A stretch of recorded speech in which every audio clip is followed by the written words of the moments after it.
Entonces habíamos llegado a que el estimador puntual en este caso era, ¿dónde estamos? Ese que está ahí, arriba, ahí. En el caso de que todos fueran fallas, pues la suma de las deltas I son n, y entonces coincide con el estimador usual del exponencial en una situación donde yo no tuviera censura, ¿no? Y habíamos visto que solamente teníamos una diferencia exacta para el tipo de censura 2, que tiene el número de fallas fijo, y bueno, podríamos hacerla. Y si no, hacemos diferencia asintótica, que es algo común en el área, y condicionamos al valor observado del número de fallas, ¿no? Utilizamos los resultados que se desarrollan o se debieron de haber desarrollado en estadística básica sobre las propiedades del estimador máximo verosímil, la matriz de información observada de Fisher o la información de Fisher, y hacemos una pivotal. En este caso es una pivotal aproximada o asintótica, y ya está, ¿no? ¿Qué pasa con la Weibull, no? Bueno, pues hacemos exactamente lo mismo. Tenemos la función de densidad Weibull a la izquierda, la función de supervivencia a la derecha, y la volvemos a poner en la expresión para la verosimilitud, ¿no? Que es esa que está ahí. La log verosimilitud sería entonces todo ese desarrollo. Hacemos el desarrollo correspondiente al modelo. Tomamos el logaritmo del lambda por las deltas I, la suma. El logaritmo del lambda por la suma de las deltas I, gamma menos 1 por la suma de las deltas I, logaritmo de I. Ojo aquí estas, ¿no? Entonces tengo menos lambda por la suma desde que igual a 1 hasta n de ti a la gamma I, ¿no? ¿Ya? O sea, esta y esta van a sumar nada más esta y ya está. Con la lambda que está ahí, hacemos lo de siempre, derivamos parcialmente respecto, en este caso, a gamma y lambda, e igualamos a 0. Como se ve claramente, esas ecuaciones son ecuaciones no lineales, no son solubles analíticamente, y entonces tenemos una bronca, ¿no? Tenemos la bronca estándar, decíamos, de los modelos complejos para hacer inferencia, que pues, no tienen expresiones cerradas, y entonces requieren del apoyo de los métodos numéricos. Teóricamente, métodos numéricos que ustedes debieron de haber planteado, por lo menos en análisis numérico, pero que, bueno, según lo que yo he platicado con ustedes en otras generaciones, pues los cursos de numérico en la facultad se quedan bien cortos, ¿no? O sea, realmente se ve poco, y pues uno no tiene elementos de análisis numérico como para resolver cosas más complejas, ¿no? Entonces, bueno, ahí está. Entonces, recuerden que tendríamos que intentar resolver estas dos ecuaciones, digamos, de manera simultánea para lambda y para gamma, y esos serían nuestros estimadores máximos verosímiles, ¿no?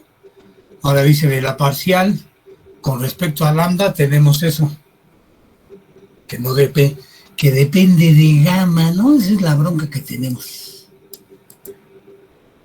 Entonces dice, y sustituyendo en la parcial respecto a gamma, tendríamos esta ecuación. ¿Cuál es la ventaja de tener esta ecuación, jóvenes? Pues vean que esta ecuación ya solamente depende de gamma. ¿Ah? Entonces volvimos como se hace generalmente en ecuaciones simultáneas, despejamos en una, sustituimos en la otra y tenemos que la ecuación se nos vuelve una ecuación con una sola incógnita. Desafortunadamente, claramente es una ecuación no lineal. Yo no puedo resolver analíticamente esta ecuación, pero sí la podemos resolver numéricamente. Particularmente la podemos resolver con Newton-Raphson, ¿sí? Que se supone es un algoritmo que la mayoría de ustedes tuvo que haber visto en análisis numérico, ¿no? Dice, esta es una ecuación que solo depende de gamma. Para obtener gamma gorro hay que resolverla por métodos numéricos, por ejemplo, Newton-Raphson, ya que es una ecuación no lineal, y después pues sustituir, ¿no? O sea, para lambda gorro, sí, sustituimos y utilizando las propiedades del estimador máximo verosímil, en particular la propiedad de invarianza, lo ponemos aquí. Bien, entonces, ¿se ve que es factible resolverlo? Sí. Nada más que hay que resolver esta cosa. Pero la resolución de esta cosa, jóvenes, ya no tiene que ver con supervivencia, ni estadística, ni nada. Tiene que ver con métodos numéricos de solución, dice.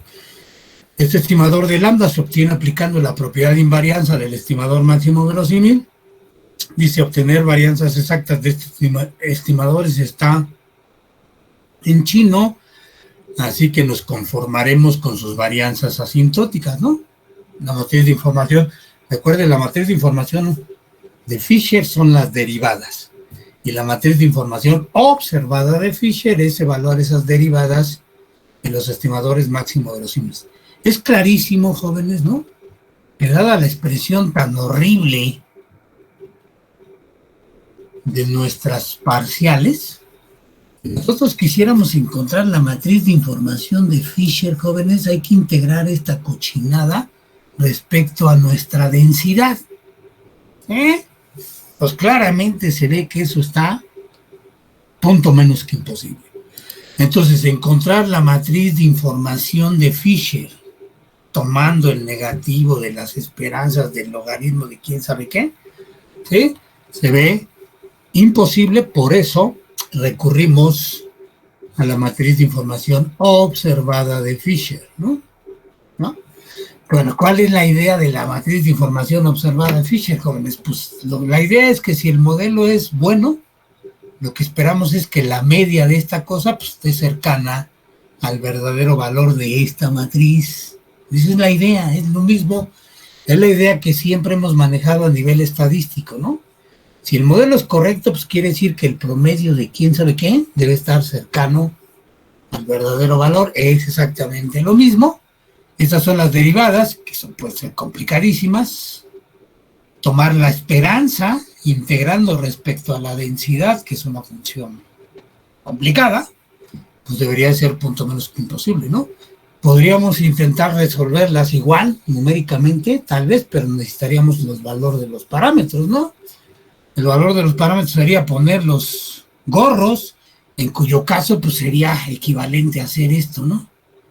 Recuerden, la inversa de esta matriz, la diagonal de la inversa de esta matriz corresponde a las varianzas asintóticas, en este caso de gamma y de lambda, y con ellas pueden hacer ustedes intervalos de confianza o inferencia, ¿no? Los elementos de la diagonal de la inversa de esta matriz corresponden a las varianzas asintóticas de estos estimadores. Jóvenes, esto que están ustedes viendo es justo hacer inferencia, ¿no? O sea, es tomar los elementos que generamos nuestro modelo, las estimaciones y todo eso para tratar de hacer inferencia.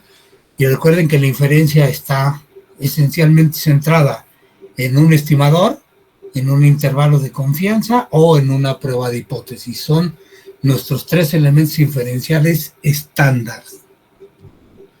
Dice, bueno, lo completamos y nos vamos al script. Dice, para las distribuciones log normal y gamma, dado que sus funciones de supervivencia no tienen expresiones cerradas, solo es posible maximizar la correspondiente verosimilitud a través de métodos numéricos, ¿no? Y, por supuesto, se complica un mundo hacer esto, ¿no? Entonces, vámonos al script, jóvenes, para tratar de ver algunos ejemplitos con la exponencial y la Weibull. Y ver más o menos cómo opera Newton-Raphson, ¿no? Es dramático, jóvenes. Hay 23 de ustedes, 22 de ustedes metidos en el curso, ¿no? Y cuando uno no quiere abrir más espacios, entonces empieza de que no, ¿y por qué no abre más? Para esto, ¡guau! Entonces, vamos a simular una exponencial la vamos a simular y también vamos a simular su proceso de censura. Entonces, a final de cuentas, vamos a tener una muestra censurada artificial, estamos simulando. En R, si estoy compartiendo o no estoy compartiendo nada, jóvenes. ¿Sí estoy compartiendo el script o no? Sí. Bien. En R, la exponencial se parametriza así, con lambda.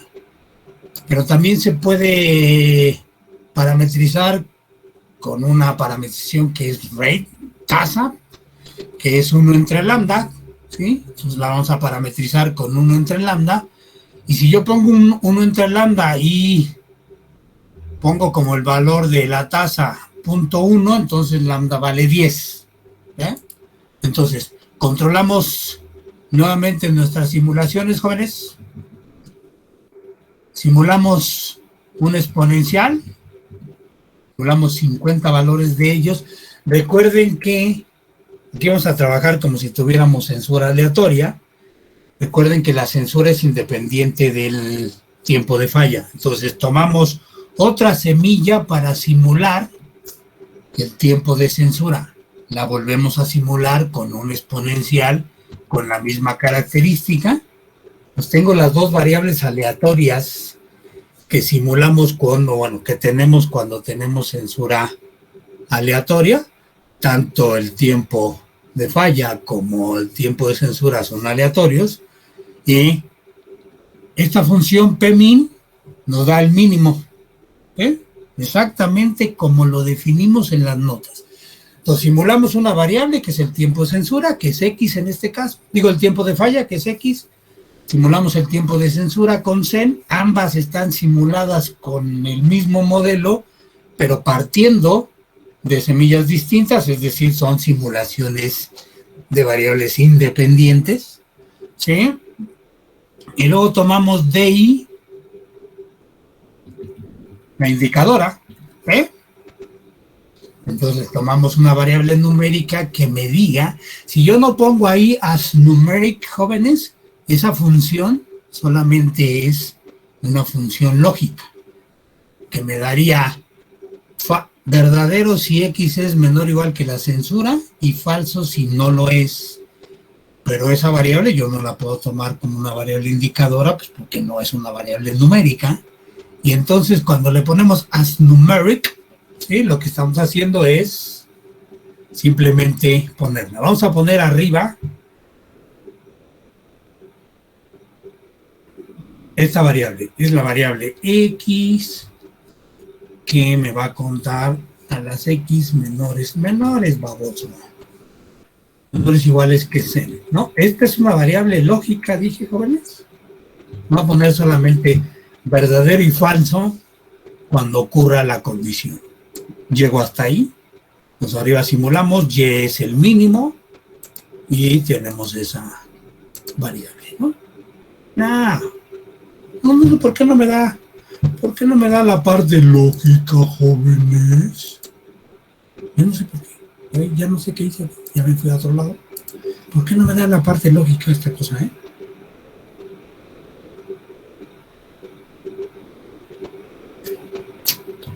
A ver, espérenme. Sí, la creo. Si menor o igual que C me va a mandar a la fregada, ¿o no? No, sí, era así, miren. ¿Ya vieron? Entonces me dice true y false, donde quiera que si se cumple la condición sería true, si no se cumple sería false. Bien, seguimos. De ahí dijimos que es esta condición lógica volverla una condición numérica. Entonces de ahí ya es 0 y 1, como debe de ser. El número de fallas de esta simulación es 20. Quiere decir que el número de censuras es 30. A ver, jóvenes, cuando uno tiene un problema de supervivencia y tiene muchas censuras, evidentemente no es que no se pueda resolver el problema, pero lo que vamos a tener es bastante incertidumbre a la hora de hacer las estimaciones. porque aunque la censura no representa un dato faltante, sí representa un dato incompleto. Entonces, más censura hace que nuestras inferencias sean más o tengan mayor variabilidad, tenemos mayor incertidumbre, ¿no? En este caso, pues 30 censuras y 20 fallas, la censura es un 60% de los valores observados, que es alta, ¿no? Pero se puede hacer la inferencia así, ¿eh? No pasa nada. Pero no esperamos que sea una inferencia muy sólida en el sentido de que las estimaciones sean buenas, con poca variabilidad o lo que sea. Bueno, primero, este es nuestro lambda gorro máximo verosímil, ¿no? Es la suma de los valores entre la suma de el número de, bueno, entre el número de fallas, ¿sí? Esta es lambda gorro, ¿sí? Que le puse gorro lambda para que se diferenciara. Si ignoramos censura, jóvenes, que sería la media de She, que es lo que realmente observamos. Las comparamos. Bien, para todos aquellos que creen que este pancho de meter censura a veces parece como medio artificial y que uno podría trabajar matando a todos, es decir, registrándolos como falla, observen las dos comparaciones de los estimadores. En ambos casos, ambos son máximo verosímil. ¿Eh? ¿Qué pueden decir de las estimaciones, jóvenes?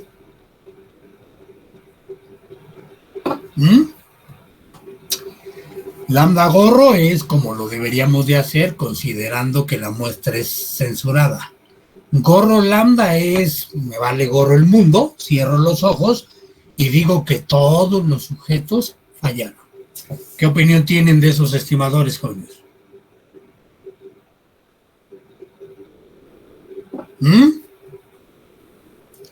¿Cómo la ven?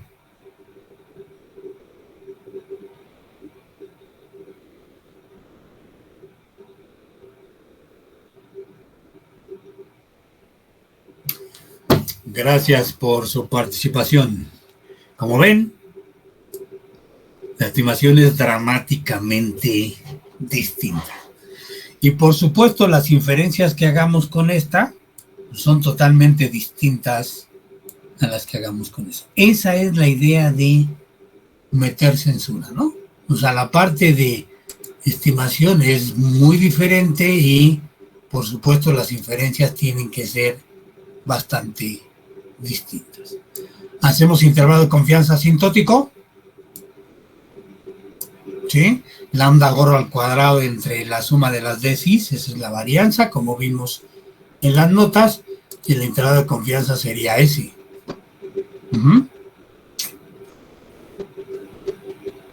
Esto es haciéndolo nosotros. Si queremos utilizar alguna herramienta computacional ya establecida, tomamos R, ponemos en una variable que se llama exponencial, surreg, nuestro objeto de supervivencia, que ya lo hemos visto varias veces, uno que indica que no hay covariables, que no hay variables explicativas, y la distribución que creemos que siguen nuestros datos, que es exponencial. Este es lambda gorro, dado por esta función, y lo escribimos. Y ahí está. Nótese que el valor es exactamente igual, o bueno, muy parecido al valor que nosotros tenemos, ¿no? Discrepa, ¿no? Y hasta eso no discrepa, porque si redondeamos nosotros 36, sería 4 que está acá, pues ya. Sería 40, ¿no? Entonces ya está. Hago mi intervalo de confianza con esta parte de acá.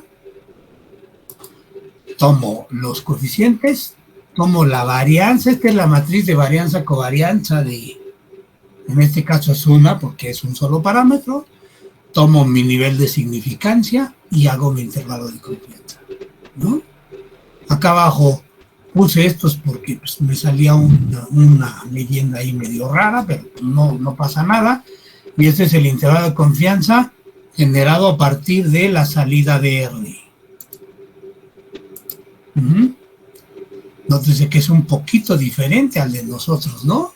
681 contra 782, eso que difieran ahí en ese intervalo por casi una unidad me saca de onda, ¿no? Y el intervalo superior de nosotros es 1744 y el de R es 1780, digo 1880, estoy sorprendido, ¿no? No sé qué demonio está haciendo R, nosotros lo estamos haciendo basados en la teoría inferencial y R está haciendo una cosa aquí medio rara que no entiendo, ¿no? Pero yo le creería, por supuesto, más al de nosotros, que es simplemente hacer la estructura exponencial. Bueno, este es algo que no desarrollamos en clases, jóvenes. Este es el algoritmo EM. No lo necesitamos porque pues, tenemos una fórmula exacta, pero si quisiéramos desarrollarlo bien el algoritmo M, no voy a decir cómo trabaja el algoritmo M porque pues, no hay chance, ¿no? Pero así sería el algoritmo M, así. Y ese sería nuestro estimador final, que es exactamente 12, 13, 2, 2, 4 es exactamente el que dio R y evidentemente cercano al lambda corno. ¿Sí? Este es un algoritmo muy famoso, muy popular para trabajar con datos faltantes, con datos censurados, etcétera, etcétera, etcétera. ¿Qué tan rápido converge este algoritmo? Converge de voladísima, ¿no? ¿En qué guardamos nosotros ¿En qué guardamos nosotros nuestros objetos? En mu. Entonces ponemos, no sé qué es aquí, acá, 1 entre mu para que vean rápido converge este algoritmo, ¿no? El algoritmo por aquí, no, todavía no, ¿dónde andamos? Ya por aquí no cambia prácticamente nada, ¿no? Ya todos esos son valores cuyo cambio es del orden de, como de, ¿qué les gusta? Como de 100 milésimos, que ya no tendría sentido manejar, ¿no? Ahora, aquí tampoco necesitamos Newton-Raphson, jóvenes, pero lo vamos a instrumentar, que lo vamos a instrumentar Newton-Raphson en la Weibull, ¿no? Nuestra función que tenemos que encontrar el estimador máximo verosímil es, recuerden que es la derivada de la función de log verosimilitud, ¿no? Ahí está. Recuerden que en Newton-Raphson necesito la función que se comporte bonito y necesitamos la derivada. Y a lo salvaje metemos un ciclo, ¿no? De tamaño 50 y le pedimos que nos dé el valor. El valor que arroja Newton-Raphson es 1213.224, exactamente el mismo que arriba. Quiere decir que pues, funciona bien, ¿no? Si guardamos nuestros valorcitos para ver cómo va el proceso de convergencia, pues ahí están, ¿no? Y ahí se ve cómo va el proceso de convergencia. También converge rapidísimo, ¿no? Aquí ya la discrepancia con este es del orden de 100 milésimas. Y finalmente, pues si quieren controlarlo poniendo un límite, una tolerancia, pues hacen lo mismo. Pero ahora ponen su tolerancia. Y hacen un proceso iterativo. Esto está guardado en is de historia. Y ahí están los valores, ¿no? Entonces la convergencia es... Aquí estamos tomando una tolerancia de 1, por 10 a la menos 7, ¿no? Estamos una tolerancia de 10 millonésimas. Y ahí está el valor. Y converge en 1, iniciando en 0, 1, 2, 3, 4, 5, 6, 7, 8, 9 y 10 iteraciones, lo cual quiere decir que converge de volada, lo cual quiere decir que es una función muy bien portada, ¿no? Y que tomamos un valor inicial, ¿sí? Y vean que el valor inicial tampoco es una maravilla, ¿no? De 3 hasta 12, 13, pues hay una diferencia abismal y sin embargo el proceso de convergencia fue bastante rápido, ¿no? Vámonos con la Weibull. Igual, no tengo yo datos Weibull, vamos a simular una Weibull con ciertas características, vamos a hacer lo mismo que en la exponencial, vamos a simular una Weibull para el tiempo de supervivencia, una Weibull para el tiempo de censura, vamos a hacer otra vez el mínimo y vamos a tomar nuestra variable indicadora, ¿no? Entonces ahí están las características. A1 es el parámetro de forma, B1 es el parámetro de escala, otra vez, ¿sí? El parámetro lambda sería el inverso de esta cosa, ¿no? Nuestra siguiente Weibull sería A2 es A1 y B2 es B1, es decir, es la misma, simulamos igualito que arriba, controlando con una semilla, simulamos 50 Weibulls, luego abajo simulamos otras 50 Weibulls, la de arriba es el tiempo de falla, la de abajo es el tiempo de censura, tomamos el mínimo y tomamos nuestra variable delta I. Esencialmente lo mismo que con la exponencial, ¿no? Y para que vean, estos son los datos, son chiquitos por los parámetros, pero vale gorro, son chiquitos, son muy grandes, es un ejemplo.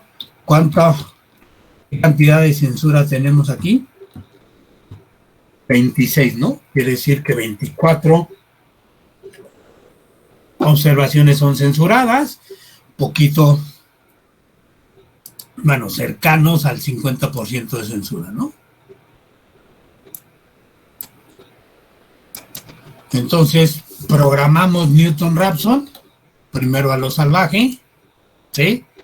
Recuerden, la función que quiero maximizar es la derivada de la función, y en este caso es la derivada, y luego de haber puesto el despeje que hicimos de lambda, lo pusimos en esa función, y es la función que queremos hacer un cero. Pues la programamos. Esta es mi función. Luego ya sé que necesito de esa función, necesito la derivada, pues hay que encontrar la derivada, ¿no? Aquí lo que estamos haciendo, jóvenes, es ver que efectivamente la función que acabamos de programar opera bien, la vamos a evaluar en 2, en Y, que son mis datos, y en DI, que es mi censura, digo, mi código de censura. Y me arroja valores numéricos, eso me da muchísimo gusto, porque quiere decir que por lo menos está bien escrita, ¿no? Hacemos lo mismo que antes, partimos de x igual a 0.1, hacemos 50 iteraciones y encontramos el valor de x. Entonces el valor, en este caso, jóvenes, lo que estamos calculando es el valor de gamma. Obsérvese que simulamos con gamma igual a 2.5 o A1 en ese caso. Y el valor que nos arroja el proceso Newton-Raphson es 2.4. Maravilloso, ¿no? Obsérvese que simulamos con lambda igual a 0.1. La parametrización que tenemos aquí de R no coincide con la parametrización utilizada en las notas. Entonces tenemos que cambiar de reparametrización. En nuestro caso, teta va a ser lambda elevado a la menos 1 entre gamma. Esa es la relación entre una parametrización y otra. Entonces ponemos aquí nuestro lambda con la gamma que acabamos de calcular.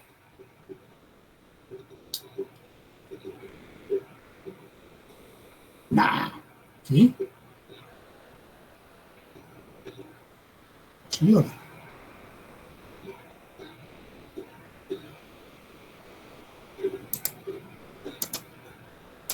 Y nos da 0.10096, que es maravillosamente cercano al 0.1 que simulamos. ¿Está bueno? Entonces esta es nuestra manera de encontrar vía Newton-Raphson los parámetros de una Weibull. Este es errático, ¿eh? Con criterio de paro. Pusimos una tolerancia de 1/1000,000 y hacemos con criterio de pago. Y aquí sí estoy sorprendido yo porque me da muy errático esto. Ya sí, criterio de paro. Y pues terminó haciendo todos, ¿no? Son demasiados. Terminó haciendo cuántas iteraciones, sabe Dios cuántas, pero son muchísimas, ¿no? Lo cual quiere decir que le costó trabajo. Obsérvese que este valor 1.9474 no es el que nosotros encontramos acá. Es parecido, pero pues nuestro valor dado por este proceso Newton-Raphson es mucho mejor que este proceso de iteración. Y este proceso de iteración, jóvenes, nunca crece, nunca sobrepasa 12, lo cual quiere decir que probablemente nuestro valor de inicio aquí del algoritmo es un pelín malo, ¿no? Pero, pues teóricamente iniciamos en donde iniciamos arriba, vean, aquí, ¿no? O sea, no hicimos nada que no hayamos hecho arriba y aquí el proceso se nos pierde. Por alguna razón extraña, este proceso está un poquito disparatado. Es evidente que los estimadores son buenos, no quiere decir que no. Veamos qué pasa otra vez con un proceso automatizado. Volvemos a tomar R, en W objeto guardamos subreg, nuevamente en nuestro objeto, y la distribución es Weibull, ¿no? Dado que R hace estimación a través de un proceso lineal, entonces el parámetro de escala es la exponencial de W coeficient, que sería, ese proceso lineal sería el intercepto, el beta 0, y el parámetro de escala es 1 entre escala, que sería la pendiente. Y los vemos aquí y vemos si se parecen o no a los que acabamos de simular nosotros. Y pues son bastante parecidos a nuestro primer objetivo, ¿no? Entonces ya está, joven, ya le hicieron. Si no tuviéramos como herramienta R, podemos programar. Obviamente programar es un poco complicado, pero tampoco es algo que no esté dentro de las capacidades de ustedes, entonces lo pueden hacer, ¿no? Pueden también ver qué pasa si minimizan la verosimilitud, ¿no? Los valores iniciales. Tomamos la log verosimilitud utilizando la densidad Weibull de R. Utilizamos una función para optimizar de R que es optim, ¿sí? Y ya está, ¿no? O sea, tenemos infinidad de alternativas. El parámetro de escala, digo de forma, y el parámetro de escala. Sorprendentemente igualitos a estos, lo cual quiere decir que muy probablemente esta función de R utilice este proceso de optimización, probablemente, ¿no? Si convergió, tomó la función, nótese que igual que arriba a nosotros acá, le cuesta trabajo, ¿no? Aquí dice que utilizó 67 veces la función. Quiere decir que el proceso de convergencia es relativamente lento. Pero bueno, pues ya está, ya lo hizo, ¿no? Aquí, ¿qué estamos haciendo? Aquí estamos salvando. Hago lo mismo y esta es la matriz de información de Fisher, la inversa de la matriz de información de Fisher. Eso quiere decir que estas son la varianza de gamma y esta es la varianza de lambda, jóvenes, por si quisieran hacer intervalos de confianza. Y luego lo ponen aquí y meten sus intervalos. Entonces el intervalo de confianza para gamma va desde 1.466887 hasta 2.838889. Recuerden que el estimador puntual era 2.4, 2.15, de acuerdo al proceso que hizo R, y el estimador real o el valor real de gamma era 2.5, que es donde iniciamos la simulación. El de lambda, ahí está, va desde 0.0834 hasta 1.12, perdón, y el estimador puntual era 0.1, 0 y 0 y algo, y el valor real era 0.1. Entonces, estos parámetros son de maravilla, ¿no? O sea, la variabilidad no es muy grande, los estimadores están, por supuesto, contenidos en los intervalos, y los estimadores que encontramos por los 3 métodos que acabamos de instrumentar, ¿sí?, son buenos. ¿Por qué no ponemos Newton? ¿Por qué no ponemos aquí el algoritmo M, jóvenes? Pues porque el algoritmo M para la Weibull es una locura, ¿no? O sea, encontrar una de las condiciones de la Weibull del algoritmo M para la Weibull es punto menos que imposible. Entonces tendríamos que hacer instrumentaciones numéricas más elaboradas y la verdad es que no vale la pena, no es un curso de esta naturaleza, ¿no? Funciones estimadas, ¿no? ¿De acuerdo? En este caso es la Weibull, ¿no? Y la pintamos. ¿Hasta dónde?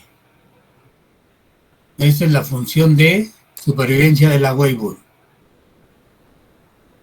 con los parámetros que estimamos. Ahí está. ¿Ok? Esa es la función de supervivencia de esta Weibull estimada. La función de riesgo, supongo que es la otra. Sí. Nótese cómo escribimos la función de riesgo, jóvenes. Como la densidad de la Weibull entre 1 menos la función de distribución, que es la de supervivencia, y la evaluamos en nuestros tiempos generados. Esta es la función de distribución Weibull. Recuerden, gamma es mayor que 1, entonces esta tiene que ser una función estrictamente creciente. ¿Eh? De hecho, se ve bastante lineal, por cierto.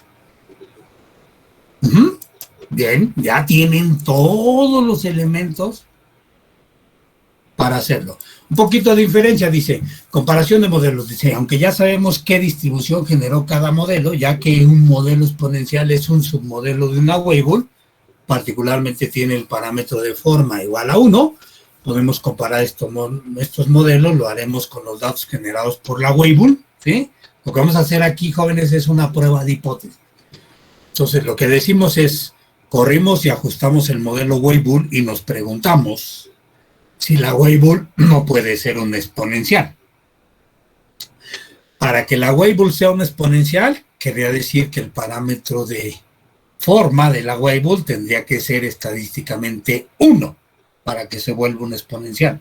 Pues vamos a hacer una especie de prueba de hipótesis con ellos, ¿no? Nos corremos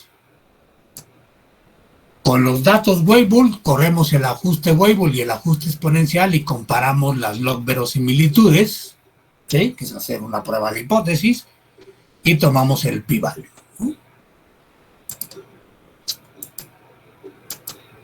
El p-value me da muy chiquitito. ¿Qué decimos, jóvenes? Primer pregunta, ¿cuál es la hipótesis nula que queremos probar?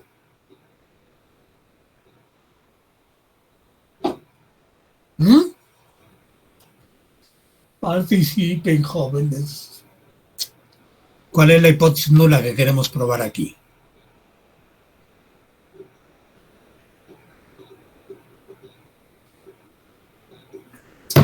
Bueno, queremos probar la hipótesis de que la Weibull es un exponencial, es decir, queremos probar la hipótesis de que gamma es igual a 1, comparamos las verosimilitudes y, dado el p-value tan chiquito, afirmamos que la hipótesis nula es falsa y la Weibull no degenera en un exponencial, lo cual es lógico porque el parámetro estimado está bastante lejos del 1, que sería el valor en la hipótesis nula dado por la exponencial.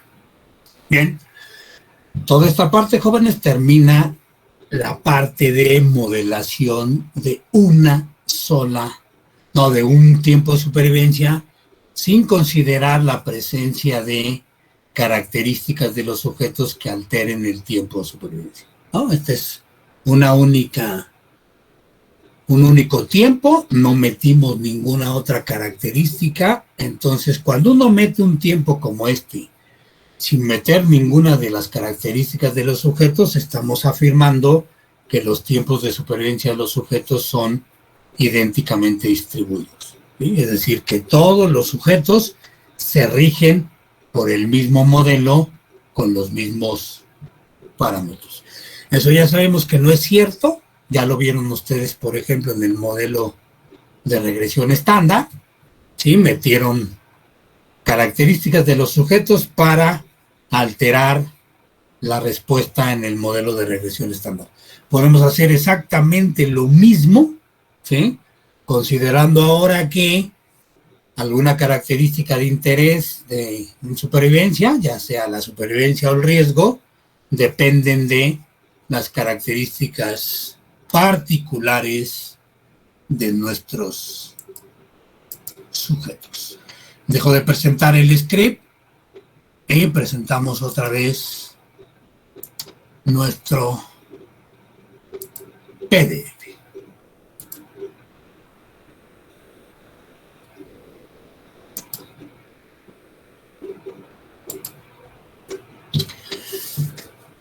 Bueno, esto de pruebas de hipótesis y procedimientos asintóticos no lo vamos a revisar. Esto es algo que este es como un complemento a sus cursos de inferencia, ¿no? Ahí están, esto lo pueden revisar ustedes. Esto es más o menos la parte técnica detrás de las pruebas de hipótesis, cuando las pruebas de hipótesis no se pueden hacer de manera exacta. Estas pruebas de hipótesis de carácter asintótico. Ahí lo revisan. El cociente de verosimilitud es conocido por ustedes y más o menos de dónde salen ciertos resultados que van a ver ustedes, ¿no? Esto, insisto, esto es de inferencia estándar, ¿no? Ahí hay 4 pruebas que son pruebas asintóticamente equivalentes y que funcionan tanto para pruebas con uniparamétricas, o sea, donde el parámetro al que queremos hacer la prueba de hipótesis es solamente de dimensión 1, o cuando tienen que la prueba se basa en un parámetro de dimensión mayor a 1, ¿no? Ahora sí, ¿qué pasa en la vida real, como ocurre siempre, con la modelación? Pues que es muy difícil tener sujetos idénticamente distribuidos, ¿no? Pues eso es muy difícil porque en este caso que nosotros estamos trabajando supervivencia, usualmente asignada o asociada a cuestiones de seres humanos, pues entonces encontrar seres humanos igualitos por todas las características probables que puedan afectar su tiempo de supervivencia es punto menos que imposible. Si estuviéramos haciendo supervivencia, por ejemplo, en máquinas, ¿no? Es decir, si estuviéramos haciendo confiabilidad, pues seguramente tendríamos una oportunidad mejor de tener poblaciones idénticamente distribuidas, porque las máquinas las podemos controlar nosotros y pueden ser máquinas igualitas y solamente someterlas a procesos de trabajo diferenciados, ¿no? Entonces, pero, insisto, cuando trabajamos con seres humanos, pues los seres humanos son punto menos que imposible de que sean iguales. Hay estudios que se hacen con gemelos, por ejemplo, en partes médicas, y la idea de hacerlos con gemelos es un poco controlar la variabilidad genética. Yo no sé si realmente se controle 100%, pero la idea es que sean lo más parecidos. Pero pues si es difícil encontrar poblaciones que participen en estudios, pues ya me imagino yo que encontrar además poblaciones de gemelos, pues debe ser muchísimo más complejo, ¿no? Entonces, los modelos con covariables simplemente van a reconocer que por la supervivencia o cualquier cosa que dependa de la supervivencia, pues simplemente es diferente en los sujetos de acuerdo a las propias características de los sujetos, ¿no? Dice, hasta ahora hemos supuesto que T1, T2 hasta Tn son variables aleatorias independientes idénticamente distribuidas. La parte de independencia la vamos a seguir sosteniendo, lo que no vamos a sostener es que sean idénticamente distribuidas. El supuesto de idénticamente distribuidas se refiere a encontrarse a individuos idénticos que en poblaciones humanas es prácticamente imposible. En animales, por ejemplo, podemos tener la camada de algún animal y entonces ahí sí podríamos apostar que son más parecidos, o en máquinas pues es fácil controlar la heterogeneidad porque pues son máquinas, podemos tener máquinas igualitas en su constitución, en su producción, pero que las sometamos a distintos, por ejemplo, niveles de estrés, ¿no? Factores que pueden afectar los tiempos de supervivencia, es decir, ¿cuáles son los factores de heterogeneidad? Cuando vieron regresión, jóvenes, ustedes metían un montón de variables predictoras en el modelo de regresión múltiple. Es exactamente lo mismo que vamos a hacer aquí, nada más que trabajando con los modelos propios de supervivencia. No tiene ninguna diferencia en términos de estructura y la manera de pensar, ¿no? Vamos a meter covariables. Si estamos hablando, por ejemplo, de que estamos hablando del tiempo de supervivencia de una enfermedad, es clarísimo para todos que, por ejemplo, la edad de los sujetos puede ser un determinante, o probablemente, si es que así ocurre, el género o sexo de los sujetos pudiera ser también una variable importante. No sé, por ejemplo, si estamos hablando de que en la enfermedad está metida, por ejemplo, la parte ambiental, pues, por ejemplo, donde vive el sujeto, podría ser también un determinante de la supervivencia del sujeto, y así podemos recorrer, ¿no? Biomarcadores, la parte genética, etcétera, etcétera, etcétera. Entonces, este tiempo de supervivencia se debería de ver afectado por muchísimas características que tendríamos que considerar y que hacen que el modelo termine por tener sujetos que no se parecen a otros, y entonces la condición esta usual de idénticamente distribuidos se pierde totalmente, ¿no? Entonces, estos jóvenes son los modelos reales. O sea, los modelos reales difícilmente trabajan con la condición de idénticamente distribuidos, ¿no? A la hora de hacer cuestiones asintóticas aquí, cuando se utiliza el teorema central del límite para hacer toda esta parte asintótica, no es un teorema central del límite estándar, jóvenes. ¿Por qué? El teorema central del límite afirma que yo tengo datos idénticamente distribuidos. Aquí necesito un teorema central del límite que contemple la condición de que los sujetos no son idénticamente distribuidos. ¿Existen esos teoremas límites? Por supuesto, si no, no podríamos hacer nada de lo que vamos a hacer con esto. Esto, jóvenes, nos va a llevar a desarrollar el modelo más importante que existe en supervivencia para este tipo de situación. El modelo más importante en supervivencia, cuando la variable es el tiempo y asumo que todos son iguales, que son idénticamente distribuidos, nuestro modelo más importante fue el Kaplan-Meier. Cuando tengamos esta condición de que la supervivencia depende de las características de los sujetos, el modelo más importante aquí es el modelo de riesgos proporcionales de D.R. Cox. Jóvenes, los veo el próximo miércoles. Gracias por su atención. Disculpe, profesor, ¿habría manera de que pueda subir el script a Classroom? El script es el mismo del grupo, está subido desde la primera sesión. Gracias.